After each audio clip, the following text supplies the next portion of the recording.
বাবা, আসবো? হ্যাঁ মা, আয় আয়, বস।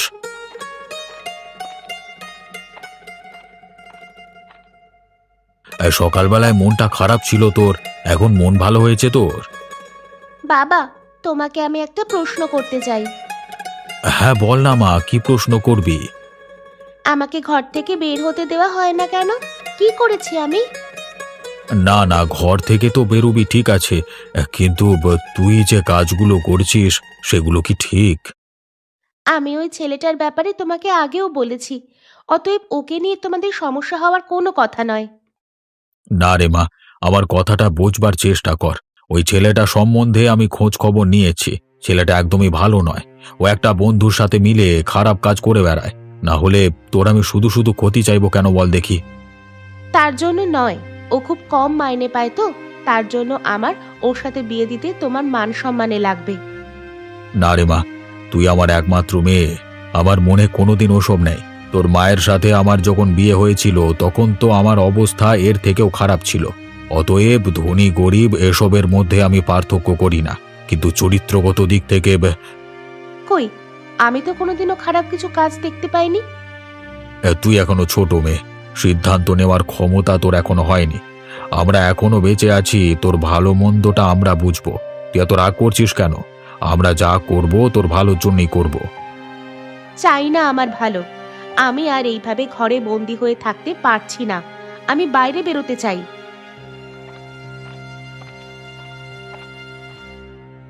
কি হয়েছে রে?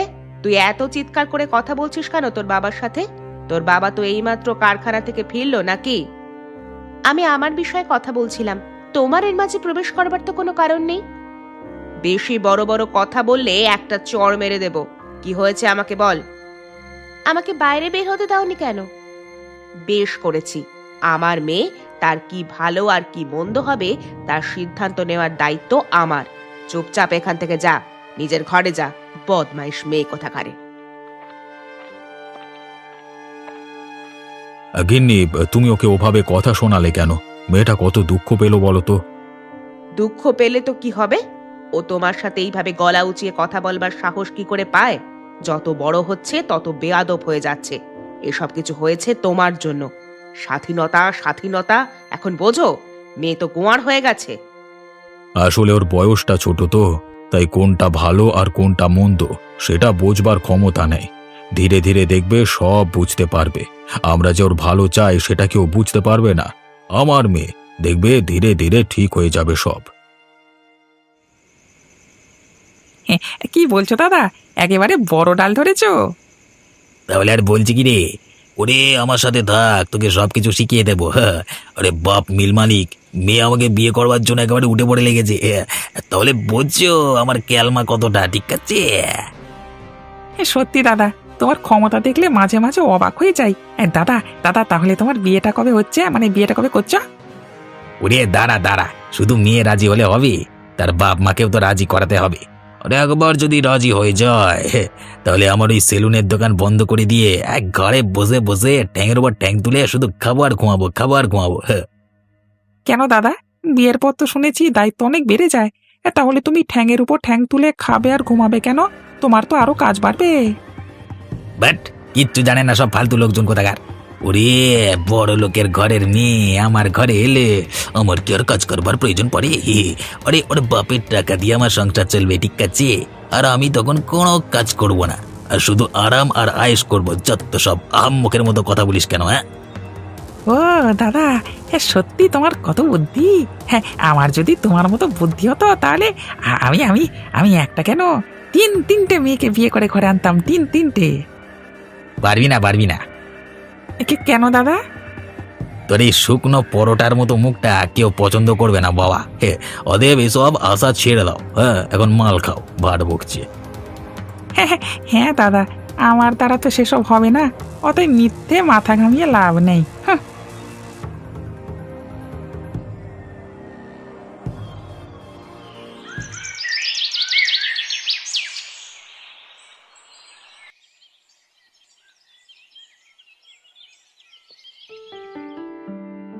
আসবো স্যার?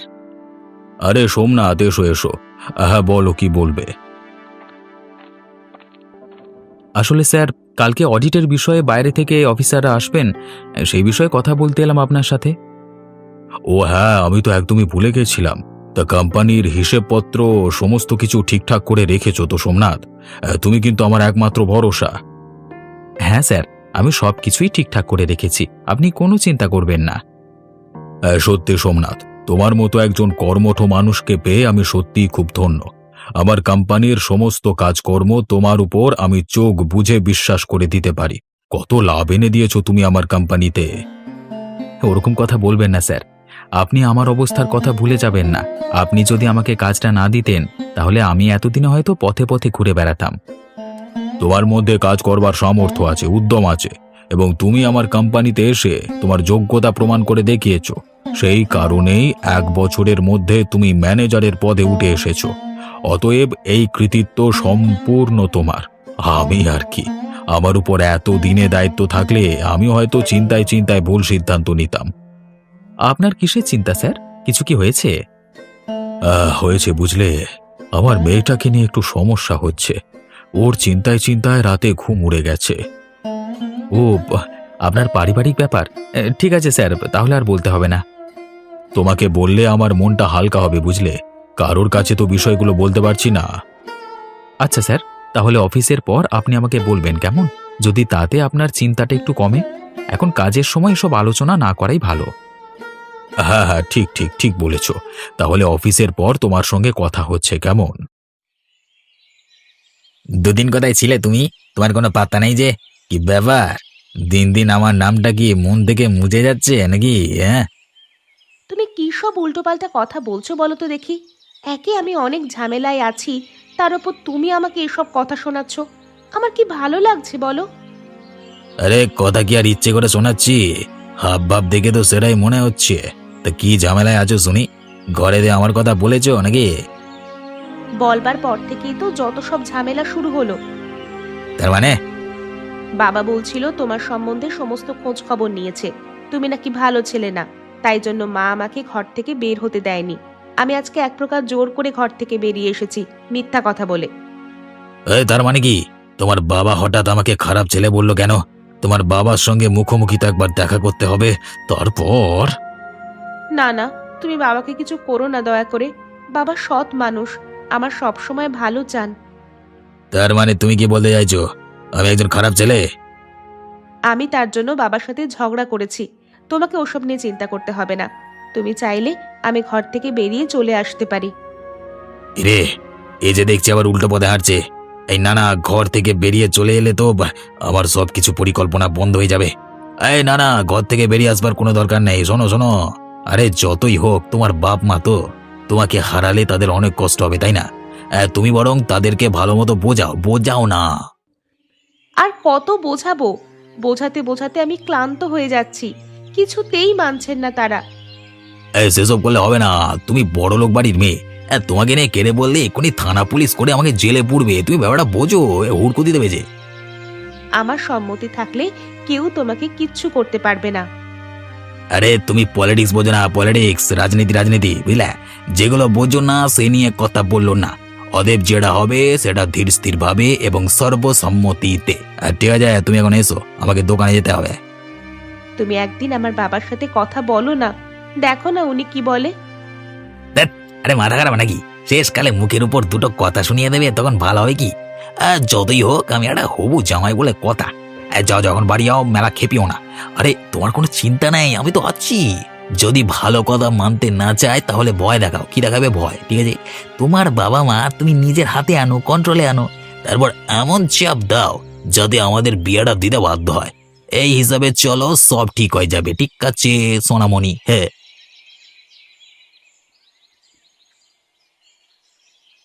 মেয়েটা আজকে আবার বেরিয়েছিল, ওকে কিছুতেই আটকে রাখতে পারলাম না। তুমি ওকে বেশি জোর করো না, আমাদের প্রতি বিপরীত হয়ে গেলে অসুবিধে আছে। তাহলে কি করব তুমি বলে দাও? এইভাবে চোখের সামনে দেখব খারাপ সঙ্গে পড়ে মেয়েটা নষ্ট হয়ে যাচ্ছে? এটাই কি একবার বাকি রয়েছে আর? এরকম হয় গিন্নি, এরকম হয়। তোমার আমার যৌবন বেলাকার কথাটাই ভাবো না। তোমার সঙ্গে ওই ছেলের তুলনা করো না। তোমার হাতে তখন টাকা ছিল না বটে, কিন্তু তোমার লক্ষ্য স্থির ছিল, যার জন্য আমি তোমার পাশে ছিলাম। এবং তুমি আজকে এই পর্যায়ে এসে পৌঁছাতে পেরেছো। আর ওই ছেলেটা, আমার বলতেও খারাপ লাগছে, ছেলেটা এক নম্বরে লম্পট। আমি আশপাশ থেকে খবর নিয়েছি ওর একটা বন্ধু আছে, দিনের শেষে নাকি দুজন মিলে বসে সুরাপান করে, আর রাস্তা দিয়ে লোকজন গেলে টুন টিটকারি করে বেড়ায়। তাহলেই ভাবো ওইসব ছেলের নজর তোমার মেয়ের ওপরে কি কারণে পড়তে পারে। নিশ্চয়ই তোমার সম্পত্তি, তাছাড়া তো আর কিছু নয়। কি জানো তো গিন্নি, আমার অফিসে একটা ভালো ছেলে আছে, নাম সোমনাথ। ছেলেটা খুবই কর্মনিষ্ঠ। আমি যেন আমার প্রতিচ্ছবি ওর মধ্যে দেখতে পাই। আমি ভেবেছিলাম ওকে আমার আমার মাথায় একটা পরিকল্পনা এসেছে। তুমি বরং কোনো অছিলায় সোমনাথকে আমাদের বাড়িতে আনো, আমিও একটু পরীক্ষা করে দেখি। তারপর যদি সবকিছু ঠিকঠাক হয় তাহলে সান্ত্বনার সাথে না হয়। কিন্তু ওকে কি চাপ দেওয়া ঠিক হবে? চাপ দেব না, দেখবে সোমনাথ যদি ভালো ছেলে হয় তাহলে ওকে দেখে নিশ্চয়ই আমার মন ঘুরবে, এটা আমার বিশ্বাস। ঠিক আছে, তুমি যখন বলছো তাহলে তাই হবে। একদিন আমি ওকে বাড়িতে আনবো। মামা, এবারে শীতকালে কিন্তু আমার একটা জিনিস চাই, আমাকে কিন্তু এনে দিতে হবে। আরে বল না তোর কি জিনিস দরকার, আমি তোকে এক্ষুনি এনে দেবো। দেবে তো? দেখো আবার না করবে না তো? আরে বলেছি যখন আমি নিশ্চয়ই এনে দেবো তোকে। আর শুধু এনে দেবই নয়, যখন আমি আনতে যাব তখন তোকে নিয়ে যাব। এখন বল তুই কি চাস? হ্যাঁ, আমাকে এবার একটা মামি এনে দাও না। তুই কি বলছিস রানা, এটা কি করে সম্ভব? এই তো, তুমি তোমার কথা রাখলে না, আমাকে মামি এনে দেবে না তো? আরে বাবা, এসব কি আর দোকানে কিনতে পাওয়া যায়? চাইলে তো আর দেওয়া যায় না। তার জন্য একটা সময় আছে, সেই সময় পর তোর মামি এনে দেবো তোকে। তুই কোনো চিন্তা করিস না।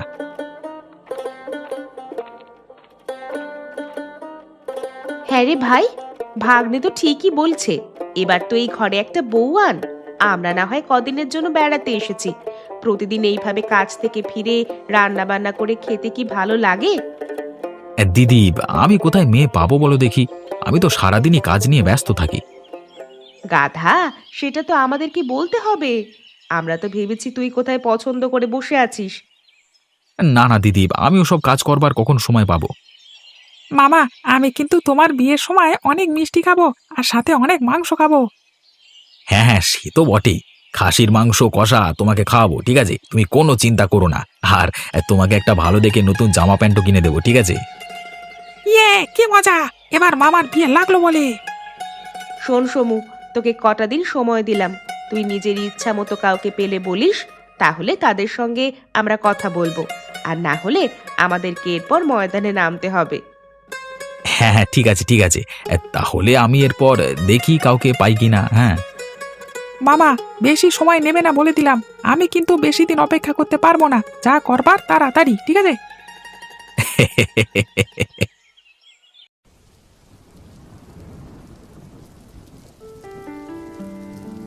সোমনাথ তো এখন এসে পৌঁছালো না। এদিকে তো আবার প্রচণ্ড বৃষ্টিও নেমেছে। কিন্তু আজকে যদি না আসে তাহলে তো অসুবিধে হয়ে যাবে। এদিকে ঘরে যা ঝামেলা শুরু হয়েছে, সেদিন সোমনাথকে সবকিছু বলবো বললাম কিন্তু ভুলেও গেছি বলতে। তাহলে কি হ্যালো, হ্যাঁ কে বলছেন? এই, এভাবে ভাঙচি দেওয়ার কি আছে বে? কি হচ্ছে শ্বশুর মশাই? কে বলছেন আপনি? আপনার হবু জামাই বলছি। বলছি, মেয়ে তো আপনাদেরকে অনেক কিছুই বোঝাচ্ছে অনেক দিন থেকে, কিন্তু আপনারা তো কিছুই বুঝছেন না। আর কবে বুঝবে চাঁদু? তুমি একটা বাজে ছেলে। তুমি কি আমাকে ফোন করে ভয় দেখাচ্ছ? হ্যাঁ দেখাচ্ছি। আপনার মেয়ের কান ভাঙিয়ে ভাঙিয়ে এমন জায়গায় পৌঁছেছেন যে যে আমার সামনে গলা তুলে কথা বলতে পারতো না, সে আজকে আমাকে গরম দেখিয়ে গেল। মানে? নেকা ষষ্ঠী, কিছু বোঝো না না? শোন, তোর মেয়ের সাথে বিয়ে হলে আমারই হবে, না হলে তোর মেয়ে কোথাও গিয়ে থাকতে পারবে না, ঠিক আছে? এতদিন তোর মেয়ের মনের কথাটা তোদেরকে ফোন করে বলতে চাইনি, কিন্তু আজকে সমস্ত সীমা অতিক্রম হয়ে গেছে, সমস্ত সীমা। আমি জানি আমার সম্পত্তির দিকে তোমার প্রচণ্ড লোভ আছে। তাহলে শুনে রাখো, আমি বেঁচে থাকতে তোমাদের ইচ্ছে কোনো দিনই পূরণ হবে না। আমার মেয়েকে আমি যা হোক করে ভালো রাখবই রাখবো। চুপ শালা, একদিন মুখোমুখি দেখা হোক না, মেরে আদা ছেঁচা করে দেবো শালাকে। জানোয়ার, একজন বয়োজ্যেষ্ঠ লোকের সাথে কিভাবে কথা বলতে হয় তোমার জানা নেই? লজ্জা করে না? না করে না, যদি আমাদের সম্পর্কের কোনো রকম ভাঙন ধরে না, তাহলে দেখে নেব সব কটাকে সালা।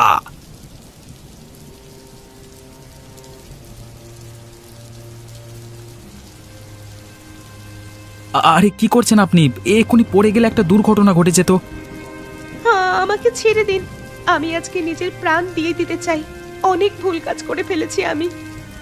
আরে এভাবে বললে হবে না। আমি চোখের সামনে দেখেও এভাবে আপনাকে কোনো খারাপ কাজ করতে দিতে পারি না। আপনার কি হয়েছে আমাকে বলুন। আমি আমার মা বাবাকে আমার নিজের স্বার্থ পূরণ করবার জন্য অনেক অপমান করেছি। তাই জন্য আমি খুব দুঃখিত। আমার আর কিছুই ভালো লাগছে না। আচ্ছা আচ্ছা, চলুন চলুন, আপনাকে বাড়ি দিয়ে আসি। আপনার সঙ্গে যদি আপনার বাবা মায়ের ঝগড়াঝাটি হয়ে থাকে তাহলে আমি মিটিয়ে দেব। আপনার বাড়িটা কোথায় আমাকে দেখিয়ে নিয়ে চলুন। আমাকে দয়া করে একা ছেড়ে দিন। আমি এখানেই সারাদিন ভিজতে চাই। মাথা টাথা খারাপ হয়ে গেল নাকি? একে তো অজোরে বৃষ্টি হচ্ছে, তার উপর বন্যা হওয়ার একটা বার্তা আছে। এভাবে আপনাকে একা ছেড়ে দিতে পারি না। চলুন চলুন, আর রাগ করে লাভ নেই, চলুন আপনাকে বাড়ি দিয়ে আসি।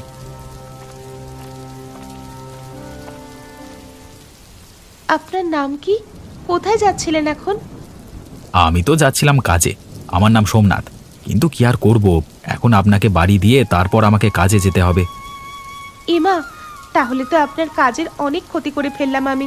এবার তো আপনাকে অপমানিত হতে হবে। না না, আমাদের বাবু ওরকম না, খুব ভালো মনের মানুষ উনি। আমাকে তো অত্যন্ত ভালোবাসেন। আমি গিয়ে বলবো কি ঘটনা ঘটেছে, তিনি আমাকে আর কিছু বলবেন না।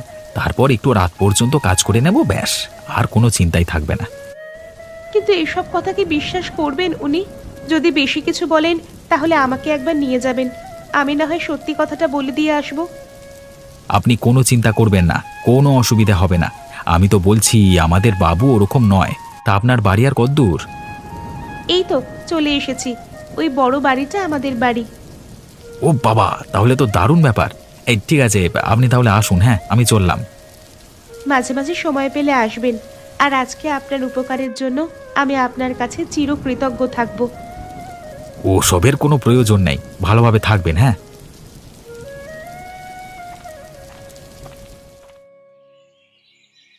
মেরে দেবো, আজকে একদম মেরে দেবো তোকে।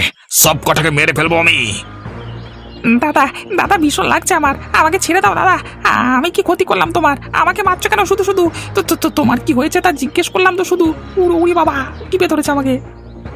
সান্তনা আমাকে ছেড়ে চলে গেছি, আমাকে আজকে অপমান করে গেছে। ওরে বাবা, বাঁচলাম। কি হয়েছে দাদা আমাকে বলো।